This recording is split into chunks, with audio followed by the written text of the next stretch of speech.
A woman stands in light so bright it hurts to imagine.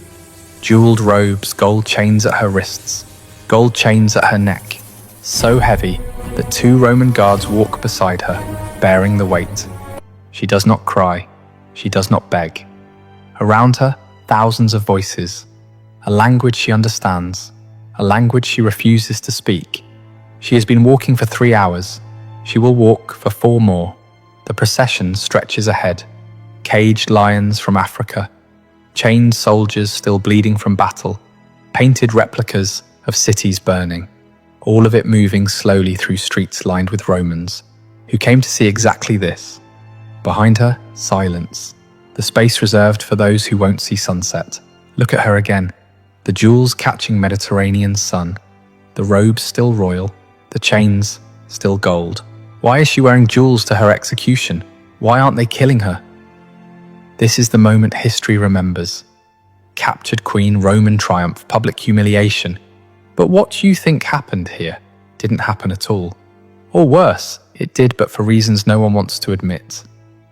To understand what Rome did to queens, you have to first understand what queens weren't allowed to be. If documented history still matters to you, stay close. Because what's coming isn't what you've been taught. Her feet are bleeding. She doesn't look down. 272 CE, Queen Zenobia of Palmyra. While Rome tore itself apart in civil war, she carved out an empire, Egypt to Anatolia. Legions couldn't stop her because legions were busy killing each other for the throne. But civil wars end. When Emperor Aurelian finally turned east, her forces crumbled. She fled toward Persia with what remained of her army. They caught her at the Euphrates River. She didn't resist. There was nowhere left to run. Captured enemies were paraded through Rome in triumphs, public celebrations of victory.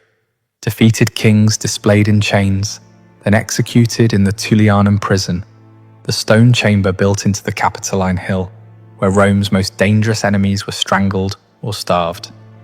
This had been tradition for 5 centuries. Zenobia would walk through Rome in golden chains. Then she would die.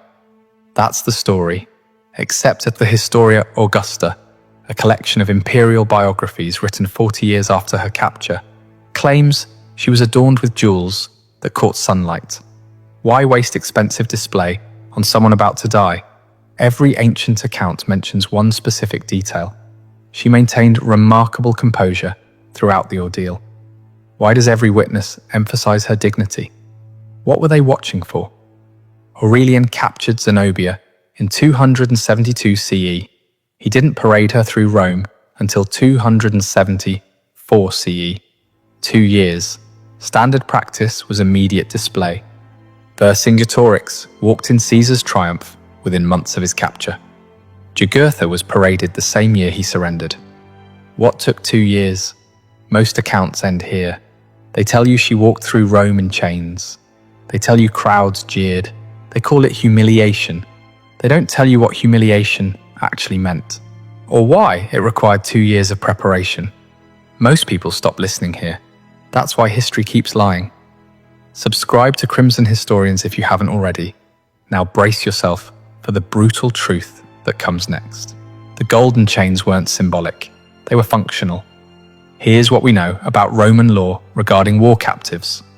The principle was called ius gentium, the law of nations. It stated simply, military defeat transforms free people into property. Once a city fell, once an army surrendered, its inhabitants became legally enslaved. Regardless of former status, regardless of gender, a defeated queen had no more legal standing than a defeated soldier. Actually, she had less. Roman law protected citizens from certain punishments. To flog a Roman citizen was scandalous.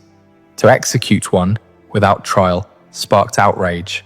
But foreign captives held no such protections. They could be displayed, sold, killed at the discretion of their captors. The 12 Tables, Rome's earliest legal code from the 5th century BCE, made this explicit. Prisoners taken in war became property of the Roman state. So, if captive queens were property, slaves by legal definition, Why did Rome treat them differently than other slaves? After Cleopatra's death, her daughter Cleopatra Selene was taken to Rome as a child. She wasn't executed, she wasn't enslaved in the traditional sense. She was married to a client king, sent to rule Mauritania. Why would Rome legitimize the bloodline of an enemy they'd just annihilated? Why give royal authority back to someone whose mother had tried to destroy the Republic? 60 CE, Britain. When King Prasutagus of the Iceni died, he left a will splitting his territory between his daughters and Emperor Nero, a compromise meant to preserve independence while satisfying Rome. Roman officials ignored it, seized everything, declared the kingdom forfeit. Queen Boudica protested. They flogged her publicly, in front of her people. Her daughters, likely teenagers, certainly unmarried, were violated by Roman soldiers, also publicly, also in front of their people. Tacitus records this with what he calls unusual directness for such matters. He emphasizes that even Romans found it disturbing. The problem is this: Roman law allowed it. Roman military culture normalized it. Captured women were considered spoils of war. This wasn't controversial. So why did Tacitus feel compelled to note that even Romans were shocked? What line had been crossed? The Romans weren't mindless brutes. They built legal systems that survived millennia.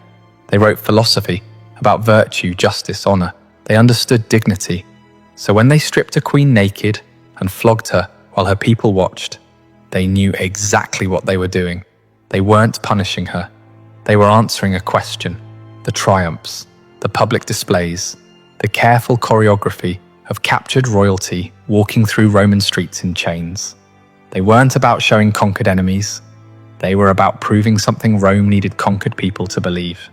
To understand what, you need to see what came before the triumphs. What happened in the months, sometimes years, between capture and parade. Captive queens underwent a process Roman records barely mention. Between capture and triumph, they weren't held in prisons. They were held in preparation. The Historia Augusta mentions Zenobia was so debilitated by captivity that guards had to support her during the procession. Not from torture, the jewels and robes were intact. Her body showed no marks from deliberate physical weakening. Controlled starvation, just enough food to survive, not enough to maintain strength. The amount was calculated. Roman military doctors understood nutrition. They knew exactly how much grain, how much water, how much protein kept a body alive while ensuring progressive muscle loss. The rations were delivered on irregular schedules, sometimes twice a day, sometimes once every 2 days. The unpredictability prevented the body from adjusting to a routine. Sleep deprivation through constant noise and irregular schedules. Guards change watch with maximum disruption. Doors slammed at random intervals. Conversations held deliberately near her cell at odd hours. Torches replaced at midnight when darkness would have finally allowed rest. The cell was never completely dark, never completely quiet, never completely predictable. Isolation alternating with forced interaction. Days of complete silence where no one spoke to her, no one acknowledged her presence. She was fed through a slot in the door like an animal, left alone with nothing but her thoughts and the growing weakness in her limbs. Then sudden interrogations, questions about Palmyra's treasury, about her generals, about her son's whereabouts. Questions she'd already answered. Questions that had no purpose except to force her to speak, to engage, to remember she was still human enough to be questioned. Then silence again. Not enough to damage the body visibly, just enough to ensure she couldn't stand without assistance. Just enough that when the day came for her to walk through Rome, she would need Roman hands to hold her upright. The symbolism was intentional. She would walk in her own power, or rather, she would try to walk in her own power and fail, and Rome would be there to catch her. But there was something else in the preparation process that sources mention only in passing. Captive royalty were required to watch. Watch what? Other prisoners being executed, gladiatorial games, public punishments in the arena. Cassius Dio mentions this detail when describing the captives from Decebalus's Dacian Wars. They were brought to Rome months before Trajan's triumph. During that time, they were regularly taken to the Colosseum, not to fight, to observe. They watched criminals thrown to animals. They watched gladiators kill each other. They watched prisoners of war from earlier campaigns executed in elaborate staged battles, reenactments of Rome's victories, performed by men about to die. They sat in special sections, guarded, visible to the crowd. The audience could see them watching, could see their reactions. Why? To ensure they understood what mercy looked like. When Zenobia walked through Rome in golden chains, weak enough to need support, she'd already spent months watching what happened to captives Rome didn't consider valuable enough to preserve. She'd seen men torn apart by dogs. She'd seen gladiators bleed out in the sand while crowds cheered. She'd seen prisoners of war, men who'd once been soldiers, who'd once fought for their kingdoms, reduced to entertainment. She'd seen what execution looked like. She knew what she'd been spared, and everyone watching her knew she knew.